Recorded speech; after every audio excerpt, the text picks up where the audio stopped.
Welcome to Keep What You Earn, your judgment and jargon-free zone for entrepreneurs of all levels. Get ready to learn how to scale your business, save money in taxes, and create a business that grows your wealth. If it feels like the financial side of business is like eating your vegetables, well, then think of this podcast as the ranch dressing to make the process a little more enjoyable. My name is Shannon Weinstein. I'm a CPA and business owner on a mission to simplify money and empower others through knowledge. I hope this episode inspires you to take action, but remember that the information we share is for educational purposes only and is not individual tax advice. Now that we got that out of the way, let's start the show.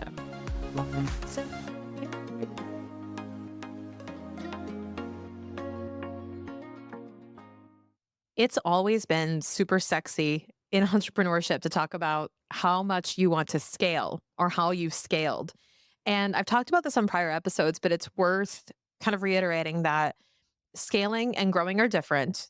Scaling and, operational efficiency is different.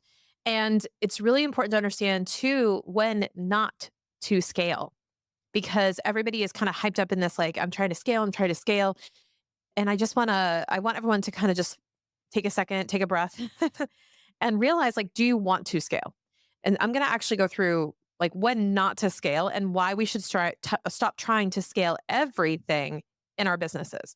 So this is actually really important because when it comes to scaling a business, what we're really talking about is doing the things that we can do, which is automating processes. We're trying to eliminate effort while increasing or maintaining output. That's how I look at scaling, is like eliminating the effort, but keeping the output or increasing the output. And making things more scalable just means that more people could implement this without you. More can get done without your effort, because scalability is really about simplification. I've talked about this so many times. And here's the thing though. People are trying to scale too soon, and people are trying to scale the aspects of their business that actually are going to be hurt by attempting to scale them. So here are a couple of things that I want you to consider. When it comes to scalability, here's the thing. Focus first on operational internal processes where somebody could plug in and somebody could understand your SOPs, how the machine works, how the sausage is made, how you guys do what you do in that special way internally, nothing customer facing. I would not try to scale your customer intake process, your marketing, or anything related to that sort of customer acquisition until later. I'm going to explain why. So if you're building a business online, especially, and you're trying to quote unquote scale, which means, again, growing revenue without growing the associated costs with it, growing, output, increasing your sales, increasing, the generation of what you do without increasing effort. Okay. So all of that is comprised in scaling. And what I'm going to tell you is that some of the most magical growth moments in your business, including mine, I'm telling you this from experience, some of the most magical growth moments are happening in the unscalable. I'll explain. Some of the biggest opportunities I've gotten, some of the biggest clients I've gotten, some of the best relationships I've built have not been when I finally mastered that process to automate my messages and automate how people are receiving, texts from me and automate this, that, and the other thing. Yes, I have been able to utilize a lot of these tools, but the most magical things are happening when I literally DM people. I send a voice note to a new follower. I am able to show up and I'm able to create my own content, write my own emails for a while, write, the stuff that is really authentic to you from your soul, from your heart. Because I'm telling you, doing more faster isn't always the answer. When you're trying to build trust with your ideal client, the best thing you can do is invest the time to say yes more often to the unscalable things. Do what is not scalable until it's not scalable. I had implemented this tool called Community. Many of you have heard of it, where you can text message with, your audience. And if you were part of that journey with me when I used that, you were receiving text messages from me. Now, I pre-scheduled many of them. right? Some of them were in real time, some of them were pre-scheduled. Regardless, I wrote them. I wrote them all. And many of them were just me on video or audio or sending messages. If you texted me and you told me about your business, that was me talking to you.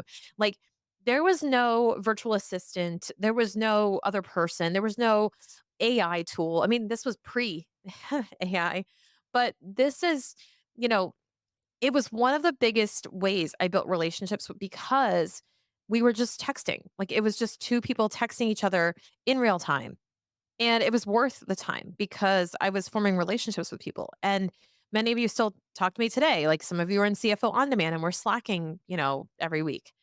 And that's really important in your business. If you're a service based business, if you're trying to generate trust right now with your audience, so many people are going the route of automating, doing things with AI, creating efficiency. And here's what's going to happen if it hasn't happened already. And I can kind of feel that it has, is that a lot of people are going to be using AI to create efficiency for themselves. People are doing this with themselves in mind, their business's process in mind, so that they can replicate this process time and time again and play a numbers game. But for some of us, it's not a numbers game because we're more interested in building real relationships with a few people versus having, a million surface level followers. I would rather have 5 people who contact me every single week who are, ready to buy my thing than 100 who simply follow me on Instagram. That's just how it is because if your business is somewhat like mine, then you're really valuing those relationships over the follower count or the superficial vanity metrics because it doesn't really matter. It's not going to drive revenue. And when we're trying to scale and we're trying to create these efficiencies and we're trying to automate everything, we're trying to do too many things at once. And I'm talking to myself here sometimes. We're trying to do too many things and trying to reach too many people when we're not really just focused on the stuff that's working. And we're spending too much time trying to do too many things. And when it comes to scaling, it really is about figuring out what truly works and having a process to do that. So even if your process is, and this happens for us too, the process very well might be that if somebody has dropped off of the flow or somebody has, joined CFO on demand but hasn't hopped into our Slack channel yet, that, they're going to get a bunch of automated reminders. Yes. But at a certain point, they're going to get a phone call or a text or an email from me with a voice note asking them, "Hey, I saw that you joined. What's going on?" And there has to be some degree of personalization in some of this stuff because you always want to feel connected to your clients, and people just really are craving that human connection. So when you're thinking about scaling, see if you can do it with a little bit of what exactly your customer's looking for. It's not always about scaling for the sake of your operations and making it easier for you. Sometimes you make things easier for you at the expense of its actual effectiveness. So, what's better?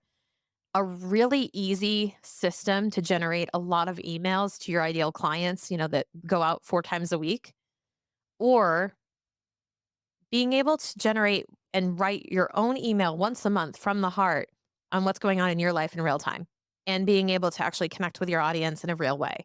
I actually felt this recently because I have switched over to writing all of my emails myself. I previously used a lot of different tools and I've used different things. And yes, I reviewed every single email and I wrote a lot of them, but I was getting a lot of help because I wanted to generate more content. And what I realized was over time that it wasn't really moving the needle, whether I put out 4 emails a week or 3 or 2, like it didn't really matter. So what I ended up doing was we got really clear on what are the reasons we should be reaching out to y'all? Like, when should we be contacting you? How should we be contacting you? What do you care about? What do you actually want to know? And like, do you really want to read these like long ass emails with like 4 different sections and links and whatever? No, just gonna send you a quick note, letting you know I'm thinking of you. And here's what you should be focused on this month. If you're getting my emails, you're seeing that, we're talking about the weekly or the monthly things that you should be thinking about in your business as your CFO. Like, here's what I'm looking out for you on. But I write every single one of those by hand. I get very little help. And recently I switched over to that. It doesn't take me much time because it's me, it's my voice, and they're short. But I started really writing these myself, and this was the first time nearly every email we've been sending, you guys are replying, starting a conversation. You guys are really replying to these. I have never seen this type of behavior before where people are emailing back what is, I guess, by definition, a marketing email. Like you're emailing me back, and I love it. I absolutely love it. I would trade all the efficiencies in the world for that type of response. It's so true. So I'm going to challenge you to ask yourself where you can simplify things in your business, but not just from an elimination standpoint or automating for yourself, but maybe eliminating certain things that aren't serving you instead of just finding ways to do them faster or better. Just you could actually just eliminate the things that aren't working. You could simplify things so that you can do the unscalable things, like reach out with a voice note to new followers or be able to actually develop a custom response to emails with a Loom video. Be able to, let's just say you're a web designer, go to somebody's website, go through and do a Loom of everything that you have observed in their website, or being able to take a deeper dive into somebody's financials as an accountant and actually do a Loom video or do a proposal that examines all the stuff because you've taken the time to actually review it. And it's not the fastest way to do things or the things that you can do at scale. But again, unless you're selling something at scale, unless you're selling something that the entire country is going to buy and that you have an unlimited ability to sell to clients, you don't have to scale it. I think a lot of people are taking advice from people who are selling these digital products or these programs or anything like that to the masses and then trying to apply that into boutique service operations. And I'm telling you, you can take what you want, leave what you don't. And you can take from it some of the strategies, but never lose that element of you. If you're still in your business and you're trying to perform your function and you're trying to grow your business with you at the helm and you as the personal brand, you can't lose that touch because you have to figure out what works, what makes it special, what makes it tick. And then, only then can you really define it, elaborate, unpack what makes you and try to package that in a way that is scalable. But you have to do what you need to do first to figure out what that is. And we're getting so close to figuring that out. I have so much more clarity in my business because of this, because I'm realizing that there are so many things that we don't need to overcomplicate, you guys. We don't need to be, automating every little thing we do if it only happens once a quarter. We just have to have a process in place. It doesn't have to be fully scalable if it doesn't need to be. So that's just your reminder for today.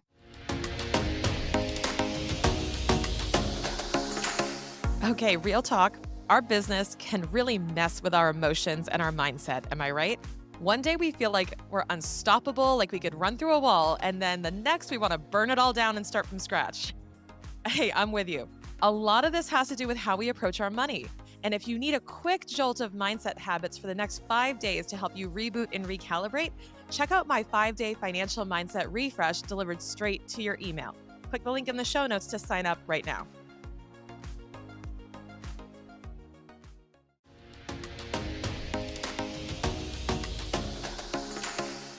Thank you so much for listening. If you enjoyed this episode, please leave a rating and review on your podcast platform. This small action goes a long way for podcasters to get our message heard by more business owners just like you. Be sure to check out the show notes for links to information about our guests and ways to get in touch with me. We'll see you on the next episode.